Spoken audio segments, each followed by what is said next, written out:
Hello दोस्तों, नमस्कार। हमारे यूट्यूब चैनल पर आपका स्वागत है।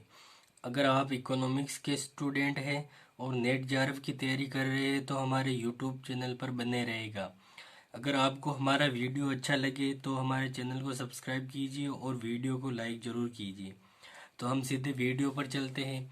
आज का जो हमारा टॉपिक है वो है विनियोग कसौटी, इन्वेस्टमेंट क्राइटेरिया।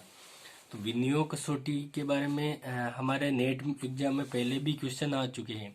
तो इससे पहले नेट एग्जाम में जो क्वेश्चन आया, जैसे हम यहाँ पर 4 तरह की विनियोग कसौटियों के बारे में पढ़ेंगे। तो उसमें जो हमारे पहले नेट में क्वेश्चन आया वो था, जैसे ये कसौटी का नाम दे दिया गया और उसके सामने उसके प्रतिपादक के नाम लिखे हुए थे। तो किस कसौटी को किसने दिया था उनको मिलान करना था। तो ये वाला क्वेश्चन पहले आ चुका था। तो ये हमारा नेट के लिए हमारा ये टॉपिक काफ़ी इम्पोर्टेंट हो गया है। तो हम आज की इस वीडियो में इसी टॉपिक के बारे में पढ़ने वाले हैं। तो सबसे पहले समझते हैं कि विनियोग कसौटी होती क्या है। तो देखिए, विनियोग कसौटी से अभिप्राय उन दिशा निर्देशों से है जिनके अनुसार एक अल्प विकसित देश में आयोजन प्राधिकरण द्वारा निवेश का आवंटन योजना के उद्देश्यों के अनुरूप विभिन्न क्षेत्रों व परियोजनाओं में किया जाता है। अर्थात विनियोग कसौटी एक तरह के दिशा निर्देश होते हैं। विनियोग कसौटी क्या है? एक तरह के दिशा निर्देश। जब कोई किसी देश की योजना प्राधिकरण या कोई भी मतलब सरकार द्वारा योजनाएं बनाई जाती है तो किस क्षेत्र में कितना निवेश करना है, मतलब निवेश का बंटवारा करना होता है कि कहाँ पर कितना निवेश करें, कौन सी तकनीकें अपनाई जाए या कैसे किया जाए। तो इन सब के बारे में जो कुछ दिशा निर्देश होते हैं उन्हें विनियोग कसौटी माना जाता है। तो देखिए, मतलब इसमें क्या होता है कि कितना निवेश करना चाहिए, मतलब कितना निवेश करना चाहिए, निवेश की राशि कितनी होनी चाहिए, कहाँ निवेश करना चाहिए, किस परियोजना में निवेश करना चाहिए और अर्थव्यवस्था की किस क्षेत्र में निवेश करना चाहिए, प्राथमिक क्षेत्र, द्वितीय क्षेत्र, तृतीय क्षेत्र में किस क्षेत्र में कितना निवेश करना चाहिए, कैसे निवेश करना चाहिए, निवेश की तकनीक क्या रहनी चाहिए, श्रम प्रदान, पूंजी प्रदान, निवेश की अनेक विधियां होती तो कौन सी विधि का प्रयोग करना चाहिए। तो इन सब के बारे में निर्धारण करने के लिए विनियोग कसौटियों की आवश्यकता होती है। तो हम यहाँ पर 4 तरह की विनियोग कसौटियों के बारे में पढ़ेंगे। पहला है इसमें पूंजी आवर्त कसौटी। पूंजी आवर्त कसौटी को जे पोलक और एन एस बुकनेन, इन दोनों ने प्रतिपादित किया। और अब ये होती क्या है, अल्प विकसित देशों में पूंजी दुर्लभ होती है, इसलिए ऐसी निवेश तकनीक होनी चाहिए जिससे पूंजी की प्रति इकाई पर अधिकतम उत्पादन प्राप्त हो। तो अल्प विकसित देशों में पूंजी की कमी होती है, तो हम निवेश की तकनीक ऐसी होनी चाहिए कि प्रति इकाई पूंजी की प्रति इकाई पर अधिकतम उत्पादन प्राप्त हो। मतलब कम से कम पूंजी पर अधिकतम उत्पादन का प्रयास होना चाहिए, ऐसी तकनीकें अपनानी चाहिए। जैसे यहाँ पर पूंजी की आवर्त दर ऊंची हो। एक तो इसमें क्या, पूंजी की प्रति इकाई पर अधिकतम उत्पादन प्राप्त होना चाहिए। दूसरा क्या, पूंजी की आवर्त दर ऊंची हो, यानी पूंजी उत्पाद अनुपात कम हो। पूंजी उत्पाद अनुपात कम होने का तात्पर्य है कि उत्पादन की मात्रा अधिक हो और पूंजी की मात्रा कम हो। जैसे मानना कि हमारा पूंजी उत्पादन अनुपात 2/1 है, यानी कि पूंजी की दो इकाइयों से एक इकाई उत्पादन की प्राप्त हो रही है। अब पूंजी उत्पादन अनुपात कम होने का मतलब क्या है कि पूंजी की मात्रा, उत्पादन की एक इकाई प्राप्त करने के लिए पूंजी की मात्रा पहले से कम लगनी चाहिए। जैसे 1.5 हो गया, तो इसमें क्या हो गया, पूंजी उत्पादन अनुपात कम हो गया। मतलब कि उत्पादन की उसी मात्रा को प्राप्त करने के लिए पूंजी की क्रमशः कम मात्रा लगनी चाहिए। तो इसे क्या कहते हैं हम, पूंजी उत्पादन अनुपात का कम होना। और पूंजी की आवर्त दर यही होती है। और इससे क्या होगा कि पूंजी की प्रति इकाई पर अधिकतम उत्पादन प्राप्त होता है।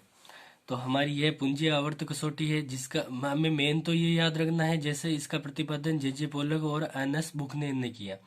और इसमें दूसरी बात यह रखनी है कि पूंजी उत्पादन अनुपात इसका कम होना चाहिए और पूंजी की प्रति इकाई पर अधिकतम उत्पादन प्राप्त होना चाहिए। ये इसकी मेन बातें हैं। अब हमारा दूसरा पॉइंट है, दूसरी जो विनियोग कसौटी है वह है सामाजिक सीमांत उत्पादिता की कसौटी। सामाजिक सीमांत उत्पादिता की कसौटी को सबसे पहले ए कान ने विकसित किया और इसके बाद होलिस बी चेनेरी, इन्होंने इसको और आगे विकसित किया। और ये जो सामाजिक सीमांत उत्पादिता की जो कसौटी है, यह ह्रासमान सीमांत उत्पादकता के नियम पर आधारित है।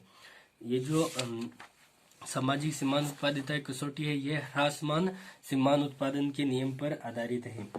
ये मतलब जब किसी परियोजना में स्थिर आगतों मतलब अन्य आगतों को स्थिर मान लिया जाता है और पूंजी को क्या बढ़ाया जाता है, तो पूंजी को बढ़ाया जाता है, तो इसके साथ इसकी सीमांत उत्पादकता क्या पूंजी को बढ़ाने पर इसकी सीमांत उत्पादकता क्रमशः जब पूंजी की मात्रा को बढ़ाया जाता है तो इसकी सीमांत उत्पादिता होती है वो क्या होती है, घटती जाती है।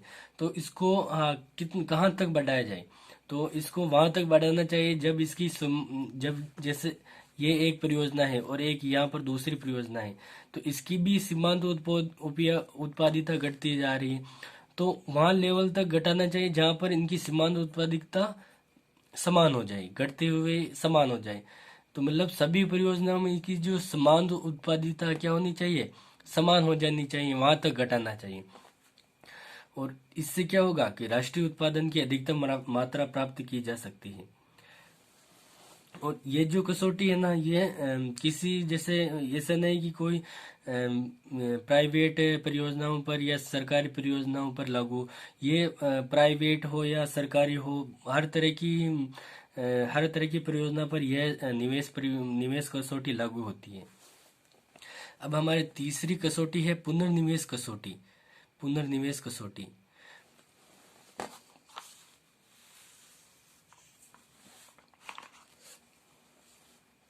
पुनर्निवेश कसौटी का प्रतिपादन ग्लेनसन और लिबनस्टीन ने किया। पुनर्निवेश कसौटी का प्रतिपादन किसने किया, ग्लेनसन और लिबनस्टीन।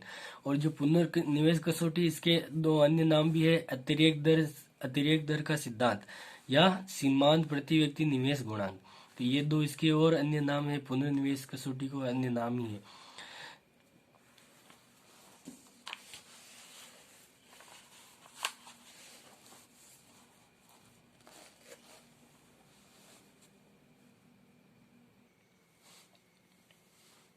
अब देखिए इस कसौटी में क्या है, वर्तमान की बजाय भविष्य में प्रति व्यक्ति उत्पादन को अधिकतम करना।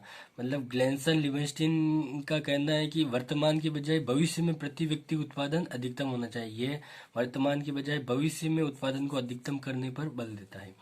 तो अब इसमें भविष्य में प्रति व्यक्ति उत्पादन को अधिकतम करने के लिए, भविष्य में प्रति व्यक्ति उत्पादन को अधिकतम करने के लिए क्या करना चाहिए, तो इसमें क्या होना चाहिए कि बचत की दर को बढ़ाना चाहिए। अब जैसे बचत की दर को हम बढ़ाते हैं तो जो बचत की जाती है उसे पुनर्निवेश यानी वापस पुनः निवेश किया जाता है। तो इससे क्या होगा, निवेश की मात्रा बढ़ेगी, और निवेश बढ़ेगा तो भविष्य में क्या होगा, प्रति व्यक्ति उत्पादन बढ़ जाएगा। अब जैसे हम आज बचत करते हैं तो उसको निवेश करते हैं तो उत्पादन क्या भविष्य में ही बढ़ेगा। तो भविष्य में प्रति व्यक्ति उत्पादन को अधिकतम करना इसका मुख्य उद्देश्य है। अब देखिए जैसे राष्ट्रीय आय होती है, राष्ट्रीय आय को मजदूरी और लाभ के रूप में हम बांट सकते हैं। राष्ट्रीय आय को मजदूरी लाभ में बांटा गया। अब जो मजदूरी का जो पूरा भाग है उसको क्या उपभोग पर व्यय किया गया, किस पर किया गया, कंजम्पशन, उपभोग पर। जो पूरी राष्ट्रीय आय में से मजदूरी के भाग को उपभोग पर व्यय कर दिया गया है। और जो लाभ के भाग है उसको, लाभ के भाग को क्या किया है, बचत किया जाता है और उसे ही निवेश किया जाता है। तो अब जैसे हमें क्या करना है, हमें बचत को बढ़ाना है और निवेश को बढ़ाना है। तो इसके लिए क्या होगा कि इन राष्ट्रीय आय के जो मजदूरी और लाभ है, इन दोनों में से लाभ का अनुपात, मजदूरी की तुलना में लाभ का अनुपात बढ़ाना ही इस जो पुनर्निवेश कसौटी का मुख्य उद्देश्य है। इसका उद्देश्य क्या है कि लाभ, जो मजदूरी है, मजदूरी की तुलना में लाभ के अनुपात को बढ़ाना। अब जैसे लाभ का अनुपात बढ़ जाएगा तो लाभ बढ़ेगा, तो लाभ का पूरा भाग बचा लिया जाता है, उसकी बचत की जाती है, तो बचत का भाग भी बढ़ जाएगा। और बचत बढ़ेगी तो बचत को पुनः निवेश किया जाएगा, और निवेश बढ़ने पर प्रति व्यक्ति पूंजी की मात्रा बढ़ जाएगी। अब जैसे निवेश का जो निवेश किया जाता है तो उससे क्या होगा, प्रति व्यक्ति जो पूंजी का अनुपात होगा वो बढ़ जाएगा, और उत्पादन की वृद्धि दर भी बढ़ जाएगी।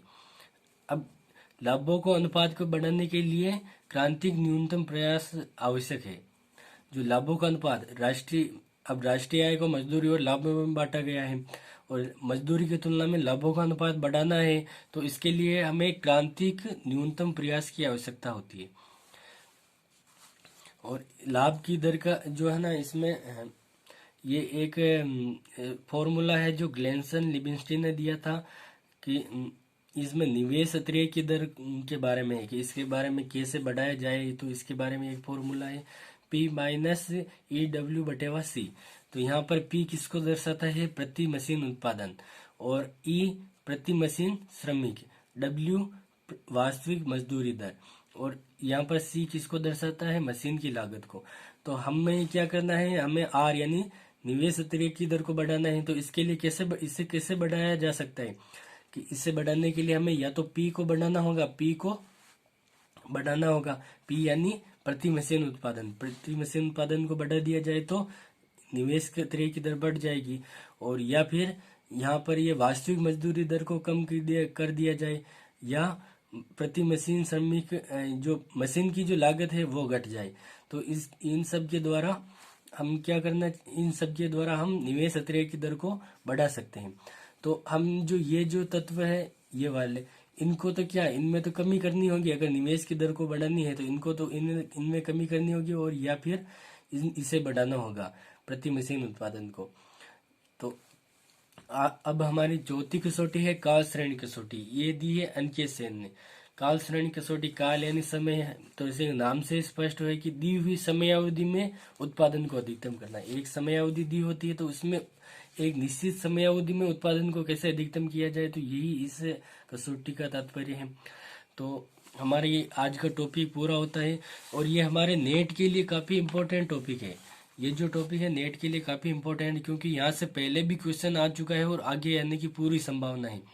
तो हम जैसे आगे भी और नेट के लिए काफ़ी इम्पोर्टेंट टॉपिक लाने वाले, तो हमारे चैनल को सब्सक्राइब कीजिए और हमारे चैनल को आगे बढ़ाने पे हमारी हेल्प कीजिए।